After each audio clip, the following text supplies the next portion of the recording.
Sobrang saya ko mga Maricoy kasi tingnan niyo naman tong food storage na nabili ko dito sa TikTok. Ang dami. Sa halagang 300 plus lang, Mars. Meron pa nga ibang mga seller na 200 plus nilang mabibili ang mga ito. Pakita ko sa inyo ha. Siyempre, unahin na natin yung dalawang malaki na nasa harapan. Ito yung dalawang malaki at pakita ko sa inyo ang quality Mars. Oh, pwede yan sa oven. Ganyan kalaki siya. Pwedeng lagay ng salad or mag-graham kayo. Pwede to. And ang next natin, syempre, eto. Ayan. Meron silang kasamang tatlo. Ayan, Mars. Ganito yung itsura niyan. Pero siyang baunan ng mga anak natin. Ayan yan. And ang next natin, eto, maganda, nagustuhan ko kasi bumili ako nito nung nakaraan isang piraso, 150. Tapos kasama lang dito, Mars, ang dami.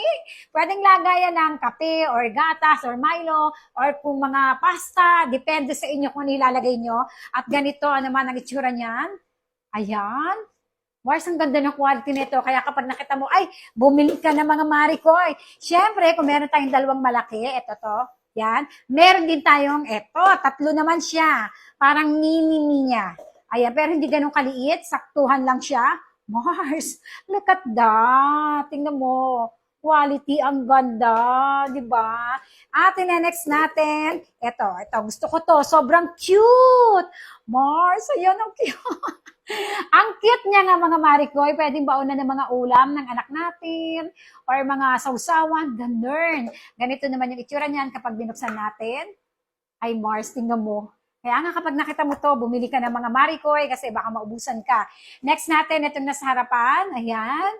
O, dalawa lang siya. Parang maliit na version siya nito. Ayan o. Maliit na version siya. Kapag binuksan mo, same din, maliit na version lang siya, Mars. Maliit na baunan. Pwede. And ito, another cute. Ayan, lalapit ko na sa inyo. Ang cute niya. Mas pinaliit uli na version nila. Ayan yan, oh, para silang tatlo magkakapatid. Mas pinaliit na version. Ayan, super cute niya. Oh. Di ba, Mars? Ay, Mars, lahat ng yan, Mars. Makukuha mo lang sa murang halaga. Kaya kung ikaw ay kagaya ko na mahilig sa mga storage, Mars, bumili ka na nito ngayon.